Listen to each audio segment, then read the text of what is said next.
اتمسی پارا شپاړسم رکوع سورہ اعراف نهم رکوع. بسم الله الرحمن الرحیم. وإلى عاد اخاهم هودا او مونږ قوم عاد تر د دوی قوم سړی هود ورلېږلو. قال یا قوم اعبدوا الله د ورته زما قوم خلقو الله بندگی کوئ ما لکم من اله غیره نشته ستاسو دپاره د نه سوا څوک معبوده فلا تتقون آیا تاسو نه یریږئ. قال الملأ الذین کفروا من قومه وې د قوم سردارانو هغه چې کافرانو انا لنراک فی صفاها بېشکه مونږ خو تا بېوقوف سمجاو کوو والا لنظنک من الکاذبین او بېشکه مونږ تا له دروغجنو نه ګمان کوو.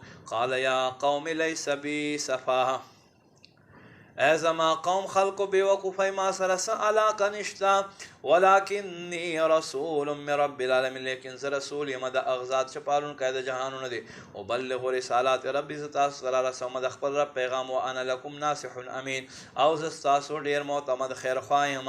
او عجبت ان جاءکم ذکر من ربکم تاسو ته حیرانتیا کار ښکاره شو هغه چې ستاسو خوا د ستاسو رب له جانبه ذکر راغی علی رجل یو داسې سړي په خوله منکم چې له ستاسو نه دی لینذرکم لپاره دی چې دی تاسو ته یاره درکړي.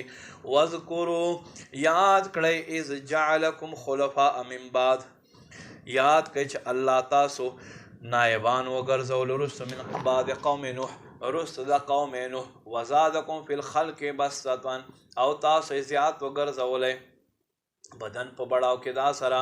فذکروا یاد کړئ آلاء الله د الله نعمتونه لعلکم تفلحون لپاره دی چې تاسو کامیاب شئ.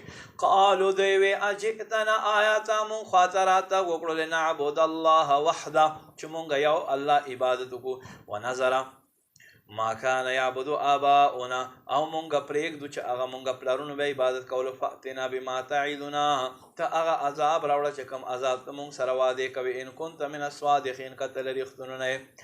قال قد وقع علیکم من ربکم رجس وغضب وی بېشکه تاسو باندې به زما رب له جانبه را پرېوځي عذاب او غضب.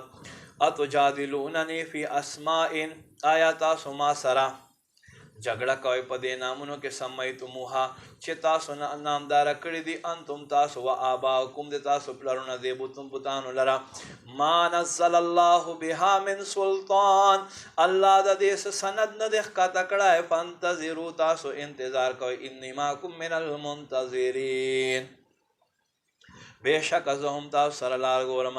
فانجیناه پس مونږ ده ته نجات ورکړو والذین خلقو ته معه چې د سره برحمت منا په خپل رحمت سره.